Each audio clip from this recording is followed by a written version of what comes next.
Welcome to Suman TV. నేను మీ తేజ. అనంతపురం జిల్లాలో సాగు తాగునీటి హక్కుల కోసం రైతులు మరోసారి ఉద్యమించారు. మాజీ ఎమ్మెల్యే వైఎస్ఆర్సీపీ సమన్వయకర్త తోపుదుర్తి ప్రకాష్ రెడ్డి ఆధ్వర్యంలో చెన్నై కొత్తపల్లి మండలం న్యామద్దెల నుంచి హంద్రీనివా కాల్వ వరకు నిర్వహించిన పాదయాత్రలో రైతులు, పార్టీ శ్రేణులు పాల్గొన్నారు. మాజీ మంత్రి శైలజానాథ్, జిల్లా అధ్యక్షురాలు ఉషశ్రీ చరణ్ తదితరులు పాల్గొన్నారు. ఈ సందర్భంగా జరిగిన సభలో తోపుదుర్తి ప్రకాష్ రెడ్డి మాట్లాడుతూ హంద్రీనివా ప్రాజెక్టును దివంగత ముఖ్యమంత్రి రాజశేఖర్ రెడ్డి 5 టీఎంసీల తాగునీటి పథకం నుంచి 40 టీఎంసీల తాగునీటి ప్రాజెక్టుగా తీర్చిదిద్దారని అన్నారు. అనంతరం వైఎస్ జగన్మోహన్ రెడ్డి దానిని 83 టీఎంసీల సామర్థ్యానికి విస్తరించేలా నిర్ణయం తీసుకున్నారని చెప్పారు. అయితే ప్రస్తుత ప్రభుత్వం మళ్లీ దానిని 40 టీఎంసీలకే పరిమితం చేసేలా వ్యవహరిస్తోందని ఆరోపించారు. నిధులు పారుతున్నాయే గాని నీళ్లు పారడం లేదని విమర్శించారు. హంద్రీనివా జలాలను సీఎం చంద్రబాబు తన సొంత నియోజకవర్గం కుప్పానికి తరలించేందుకు అనంతపురం జిల్లాలో కాలువలో లైనింగ్, కాంక్రీట్ పనులు చేయించారని విమర్శించారు. దీనివల్ల అనంతపురం జిల్లాలో భూగర్భ జలాలు అడుగంటిపోయి లక్షలాది ఎకరాలు బీళ్లుగా మారాయని ఆందోళన వ్యక్తం చేశారు. రైతుల హక్కు కోసం మాట్లాడుతున్న నాయకుల గొంతు నొక్కుతున్నారని ప్రకాష్ రెడ్డి విమర్శించారు. జైల్లో తమకు కొత్త కాదని, హంద్రీనివా కింద పిల్ల కాలువలు నిర్మించే వరకు ఉద్యమం ఆగదని ప్రకటించారు. రైతుల కోసం ఎందాకైనా పోరాటాలు సాగిస్తామని, రైతులంతా ఐక్యంగా పోరాటంలో పాల్గొనాలని ఆయన పిలుపునిచ్చారు. మరి రాజశేఖర రెడ్డి గారి కలను సాకారం చేయడానికి జగనన్న పడుతున్న కష్టం గురించి కూడా ఒక మాటలో వివరిస్తారు. రాజన్న 40 టీఎంసీల హంద్రీనివాని తీసుకొచ్చారు. 4 జిల్లాలకు 40 టీఎంసీల హంద్రీనివా 4 జిల్లాలకు తీసుకొచ్చారు. అంతకుముందు చంద్రబాబు నాయుడు ఈ హంద్రీనివా ఒక ప్రాజెక్టే కాదు, మంచినీళ్ళకి ఏదో చేద్దాం 5 టీఎంసీలు అన్నాడు. మరి చంద్రబాబు నాయుడిని మనమంతా ఓడించినాక 2004లో వచ్చిన రాజన్న దాన్ని సాగునీటి ప్రాజెక్టుగా, తాగునీటి ప్రాజెక్టుగా 4 లక్షల ఎకరాల ఆయకట్టుకు పిల్లకాలువలు ఇచ్చేటువంటి ప్రాజెక్టుగా తీసుకొచ్చాడు. అనేక రిజర్వాయర్ల నిర్మాణం చేశాడు. మరి జగనన్న వచ్చినాక ఈ 40 టీఎంసీల హంద్రీనివా ప్రాజెక్టుతో ఇప్పుడు చెరువులు నింపుతా ఉన్నారు. చాలా కొత్త ప్రాజెక్టులు వచ్చాయి. పుట్టపర్తి లిఫ్ట్ ఇరిగేషన్ స్కీమ్ వచ్చింది, Peruru dam lift irrigation scheme ప్రతిపాదనలో ఉంది, భైరవాంతిప లిఫ్ట్ ఇరిగేషన్ స్కీమ్ ప్రతిపాదనలో ఉంది. అదేవిధంగా మన డోన్ దగ్గర ఒక 60 చెరువులకు లిఫ్ట్ ఇరిగేషన్ స్కీమ్ ఉంది. అదేవిధంగా గాజులు తిన్నకి డ్రింకింగ్ వాటర్ ఇవ్వాలా, అనేక ప్రాజెక్టులకు మంచినీటి కోసమే ఖర్చు పెట్టాలా, కియా ఫ్యాక్టరీకి నీళ్ళు ఇవ్వాలా. 40 టీఎంసీలతో ఏమీ చేయలేమనేసి దీన్ని 63 టీఎంసీలకు పెంచారు. ఎంతకు పెంచారు?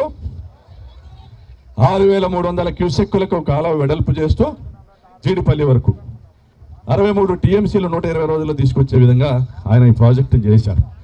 అయినా కూడా మన పెద్దలు పెద్దిరెడ్డి రామచంద్రారెడ్డి గారు, కడప జిల్లాకు సంబంధించినటువంటి శాసనసభ్యులు శ్రీకాంత్ రెడ్డి గారు, వీళ్ళందరూ కూడా అన్నాయిలో కర్నూలు అనంతపురంలో దాటుకొని మాకు నీళ్లు రావు, ఇక్కడ అంతా కూడా చెరువులు నింపడము, ఆయకట్టుకు నీళ్ళు ఇవ్వడం లాంటి డిమాండ్స్ ఉన్నాయి. కొత్త ప్రాజెక్టులు వస్తూ ఉన్నాయి.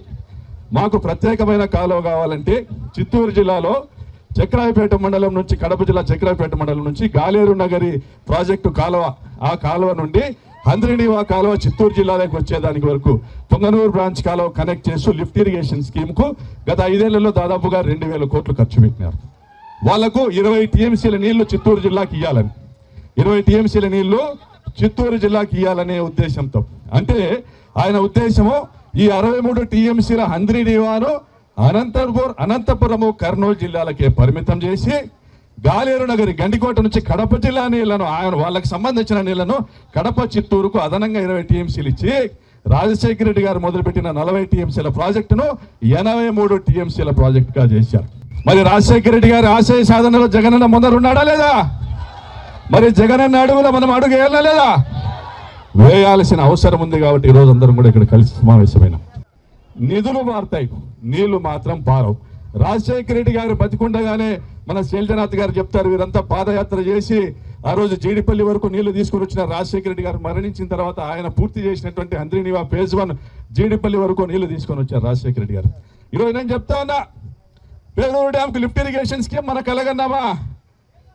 రాజశేఖర రెడ్డి గారు జీడిపల్లికి నీళ్లు తెచ్చారు కాబట్టి ఈరోజు పేరూరు డ్యామ్కు లిఫ్ట్ ఇరిగేషన్ స్కీమ్ అనేది కల మనం కన్నాం. అదేవిధంగా తురకలాపట్నం నుంచి పేరూరు డ్యామ్కు నీళ్లు మనం ఇచ్చామా లేదా?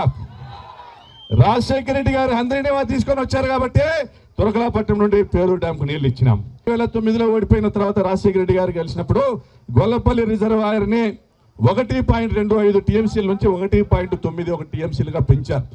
ప్రాజెక్టు తెచ్చింది ఆయనే, భూసేకరణకు నిధులు ఇచ్చింది ఆయనే, కాలువ నిర్మాణం చేపట్టినటువంటి ఆ తరుణంలో 1.91 టీఎంసీలకు పెంచారు. గొల్లపల్లి రిజర్వాయర్ హైట్ 3 మీటర్లు తగ్గించారు. ఎంత తగ్గించారు? హైట్ 3 మీటర్లు తగ్గించారు. ప్రభుత్వం కూడా ఆదేశాలు ఇచ్చింది. 18 కోట్ల రూపాయలు ఖర్చు తగ్గుతుంది. దీనివల్ల రిజర్వాయర్ కెపాసిటీ పెరిగినా ఖర్చు తగ్గుతుంది. కాబట్టి ఆ 18 కోట్లు దాన్ని ప్రభుత్వానికి హ్యాండ్ ఓవర్ చేసి నిర్మాణం పూర్తి చేయండి. మన ఇక్కడ వచ్చినటువంటి అమ్మిలియన్ సురేంద్రకు సంబంధించినటువంటి కంపెనీ ఎస్ఆర్సి కన్స్ట్రక్షన్ ఆ 18 కోట్ల రూపాయలు ప్రభుత్వానికి ఇచ్చినాడు. ఆయనకి భోజనం చేసినారు. ఏం చేసినారు? భోజనం చేసినారు. అదేవిధంగా 36వ ప్యాకేజ్ అనేసి జీడిపల్లి రిజర్వాయర్ నుంచి ఉరవకొండ, కళ్యాణదుర్గం, రాయదుర్గానికి 80,000 ఎకరాలకు నీళ్ళు ఇచ్చేటువంటి ప్రాజెక్ట్. ఆ రోజు 55 కోట్ల మిగిలిన పనుల్లో నిన్న మళ్ళా 2014లో టీడీపీ ప్రభుత్వం వస్తానే రద్దు చేసిన 10 కోట్లకు మళ్ళా టెండర్ పిలిచినారు. అంటే 12 రెట్లు అధికంగా. మళ్ళా నిధులు మారుతున్నాయా? నీళ్లు మారుతున్నాయా? నిధులు మాత్రం మారుతున్నాయి. అంతకుముందు కూడా 14-19లో వాళ్ళు ఇవ్వండి, వాళ్ళు ఏం చేసింది లేదు. 14-19లో వాళ్ళు బీటీపీకి లిఫ్ట్ ఇరిగేషన్ స్కీమ్, అప్పర్ పెన్నర్కి లిఫ్ట్ ఇరిగేషన్ స్కీమ్ 36వ ప్యాకేజ్ 2,500 కోట్ల పనులు పిలిచి 150 కోట్లు ఖర్చు పెట్టినారు. అంటే వాళ్ళు రైతులకు నీళ్ళు ఇచ్చే వాళ్ళు కాదు, పైన లెక్క కొట్టుకొని వాళ్ళు వెళ్ళిపోయే వాళ్ళే. ఆ రోజు ₹1 ఖర్చుతో 6 లక్షల ఎకరాలకి నీళ్ళు ఇస్తానన్న రాజశేఖర రెడ్డి గారిది జలయజ్ఞమా, ధనయజ్ఞమా? ఈరోజు 3 రెట్లు 20,000 కోట్లకి తీసుకొచ్చిన చంద్రబాబుది ధనయజ్ఞమా? నేను అడుగుతా ఉన్నా. రైతుల బోర్లు ఎండిపోయినాయి లేదా? రైతుల బోర్లు ఆత్మకూరులో ఎండిపోయినాయి, కనగానపల్లిలో ఎండిపోయినాయి, రాప్తాల్లో ఎండిపోయినాయి, సీకేపల్లిలో ఎండిపోయినాయి, రామగిరిలో ఎండిపోయినాయి, కొచ్చెరలో ఎండిపోయినాయి, పుట్టపర్తిలో ఎండిపోయినాయి, తలుపుల్లో ఎండిపోయినాయి, కదిరి రూరల్లో ఎండిపోయినాయి, తనకల్లో ఎండిపోయినాయి, ముదుగొప్పలో ఎండిపోయినాయి.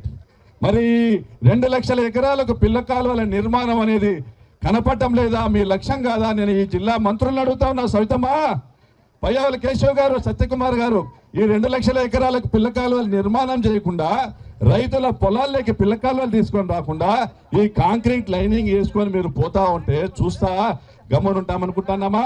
చేయవచ్చింది అనుకుంటున్నారా? చేతగానాలు అనుకుంటున్నారా? ఒకటే లక్ష్యంగా పనిచేయాలా?